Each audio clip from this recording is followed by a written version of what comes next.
Hello everyone, welcome to today's session. Today we're going to be running through the Counselling Workshop 1. My name's Eloise and I'll be presenting to you today. I just wanted to give a quick thanks to Sean Webber. Sean has graciously given his slides to us, which I'll be talking through today. So thanks very much, Sean. Without further ado, let's start with what is counselling. Counselling is a professional activity that utilises an interpersonal relationship to enable people to develop self-understanding and to make changes in their lives. You'll note counselling is not giving advice, passive listening, friendly conversation, or psychoanalysis. As counselling is an interpersonal relationship, there are certain qualities within us that make good counsellors. So let's talk about what they are and why they're important. Key qualities that make a good counsellor are empathy, respect, genuineness, congruence and warmth, positive regard for clients, tolerance, flexibility, an openness to learning, an ability to comfort, and a capacity for self-evaluation. Similarly, there are a set of values that all counsellors uphold. These are the values of human dignity, alleviating personal distress, acceptance of diversity, remaining non-judgmental, ensuring the integrity of the client-counsellor relationship, and maintaining client confidentiality and ethical principles. On ethics, let's discuss the ethics that are within the counselling practice.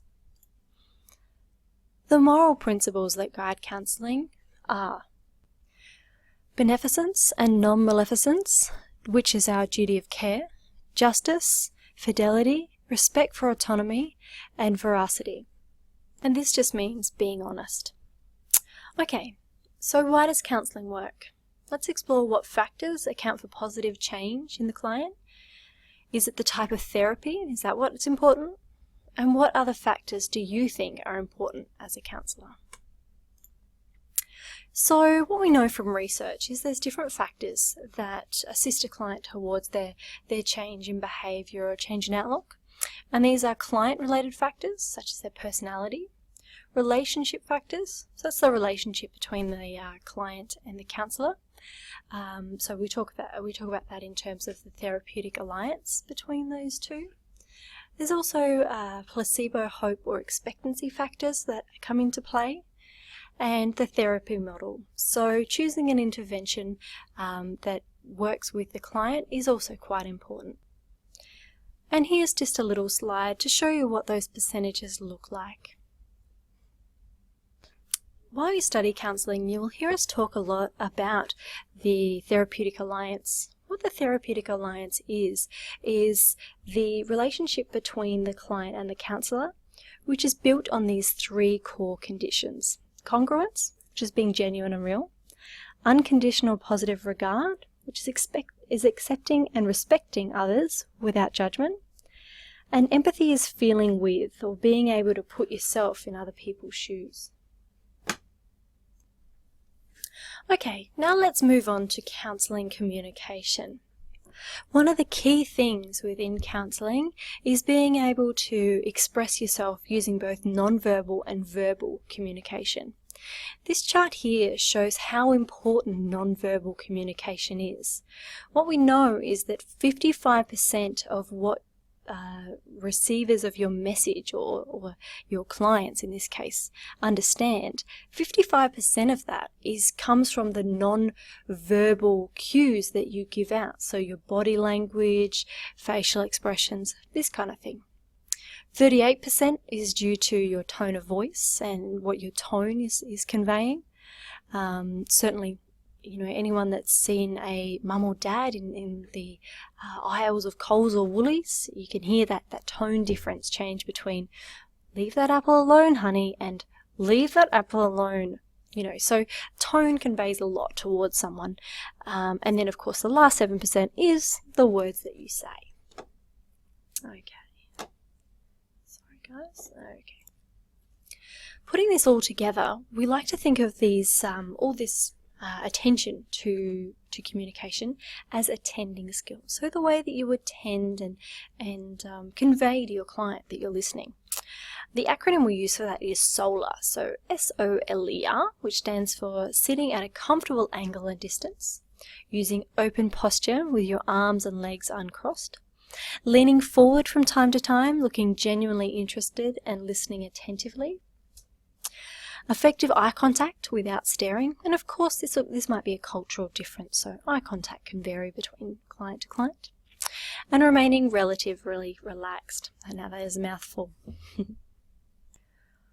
When we think of the verbal side of counselling skills, we're thinking about the key micro skills. So these are questioning, paraphrasing, reflecting on feelings, summarising, focusing or probing, and confronting and challenging. So let's run through those in a little bit more detail. First, let's talk about active listening. Active listening is not interrupting and diverting the speaker. It's using minimal encouragers, which are the simple responses that encourage the speaker to tell their story. They're that, oh, go on, I see, right. That you say, on the phone quite often, just to convey that you're still listening. A part of active listening is also asking relevant open question to facilitate the conversation. We'll speak about open questions in a little moment. And finally, body language, which we just mentioned to be that SOLER technique. Now, I have a great little cartoon for you that really gives the way that we use those minimal encouragers so often. This little cartoon is of the lady saying, "You can stop saying aha, I stopped talking an hour ago." So certainly this is something that you probably use in everyday life, and it's important to regulate that skill and make sure you're using it appropriately. Open questions. There are 5 types of open questions. An open question, I should have started with questions that can't be answered with either a yes or a no. So closed questions are the opposite of open questions, and they could be answered with a yes or no. Did you have breakfast this morning? Yes. Did you leave the door open? No. That kind of thing. So open questions get more information about your client, and we genuinely will use those more often in counselling. So an open question might be an observation. So what happened? It might be asking meaning. What do you mean by whatever? Affect. How do you feel when these things happen? What do you want from this? Would be a motivation question. Or an action question, what will you do better next time? The next micro skill we'll talk about is paraphrasing, which we sometimes refer to as reflection of content. So paraphrasing highlights important content of what was said using different words, very similar to the academic skill of paraphrasing. So an example might be, your husband is not helping you out at home.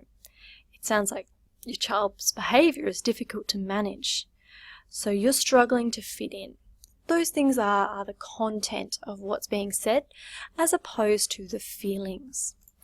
When we reflect on feelings, it's called reflecting, and it's showing empathy by acknowledging and validating the client's feelings.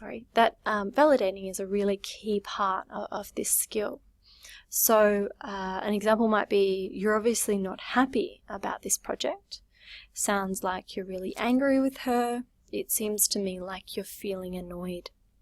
Now, I've just got a little cartoon that shows all these different feeling words. So there's lots of different ways you can express to a client that you understand, you've seen and you've heard what they've said, you recognize that emotion, and you're validating it. Yeah, you're frustrated. You feel silly, you feel hopeful. So there's lots of different ways of that, and it is a very important skill to be able to use well. We can also put those two skills together. So we reflect on both content and feelings. So an example that we've got here is the client says, "I'm so tired all the time. All I do is run around for the others and no one ever thanks me or acknowledges anything I do for them. It's just not fair." As the counsellor, you might say, you feel resentful that that others are not appreciating your efforts. So you can see there that the counsellor has acknowledged and named the emotion, and also the content of what's being shared. We move on now to the micro skill of summarising. Summarising is similar to paraphrasing, but it's repeating back the key points in a clear and concise way. It restates essential ideas and the feelings that have been heard, and it's a way of checking in to make sure that what the client has said is what you've heard. So the example we have here is, let's see if I have a clear understanding of your experience at this point with whatever. So basically what's most important to you is, you can see how those starting phrases there highlight the central bit that the client said. They may have been speaking for quite some time, and you just want to kind of let all that information wash over you, check that you've got it right, and check also that you're putting first things first and you're putting the priorities in order of what the client would like to speak about. Okay, the next skill that we're going to be talking about is the use of probes. Now, this is not the alien kind. Probing is the counsellor's use of questions to direct the client's attention to explore his or her situation in greater depths. And so this might sound like a counsellor saying, okay, you've spoken a little bit about your relationship with your sister. Could you tell me a little bit about how you got on as children? Now this will get the client to open up and explore maybe something that they weren't going to bring to the surface on their own, but that use of probe can get the client to get thinking and get talking around those issues that they maybe didn't know needed to be talked through and further understood. When we are talking with a client and asking questions to ascertain what it is that's going on for them, we will zoom in and zoom out to get all the information we need on what's happening for them. So you can zoom in on a particular aspect of the client story to get a real big close-up picture. An example of that might be, can you tell me more about that? Can you give me an example of how you responded in that situation? Or can you help me understand how you feel when she talks like that? So that's really zeroing in on how someone talks, or how they respond to a situation, or about a specific topic. Conversely, zooming out is questions that can be used to gain a wider perspective on the issue. So it's, again, taking that lens and looking a little bit broader. An example might be, does anyone else experience this behaviour? Who do you turn to when you feel desperate about this? Who among your family or friends know how you're feeling about this? And can you tell me something about your previous relationship? These things are getting the client to maybe kind of take a step back themselves and evaluate different aspects. Now we're going to be talking about what I classify as advanced micro skills. These are the next natural step when you're talking to a client, and can only be done when a great deal of rapport has been built. So you've got a strong therapeutic alliance with the client, you're able to use these skills. So challenging or confronting, you'll hear those words interchangeably, is where you point out an issue or of discrepancy and work to resolve them. So this is when you have a client saying one thing, doing another, or there's just inconsistencies within their story and you really want to challenge that and get them to think within themselves about why these discrepancies are coming out. So you can start this type of skill by saying, I'm confused. One time, in one breath you're telling me this, and then in another breath you're telling me that. Or on one hand I hear you saying X, and yet you're doing Y. And could you help me understand how those two thoughts go together? So that really is acknowledging where those discrepancies are, highlighting them, and then in a really polite but assertive way getting the client to talk through that. The examples we have here is that you could challenge a client between what was said now and what was said earlier, between verbal and non-verbal cues, and between what the client says and what they are doing to achieve it. Okay, and that's all we're going to be talking about today.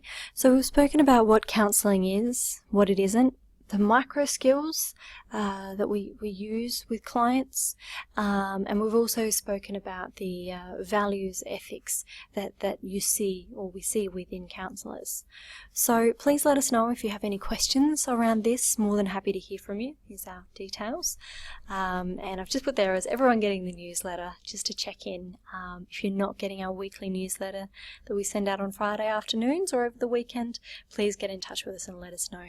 Thank you again for listening. Have a great day.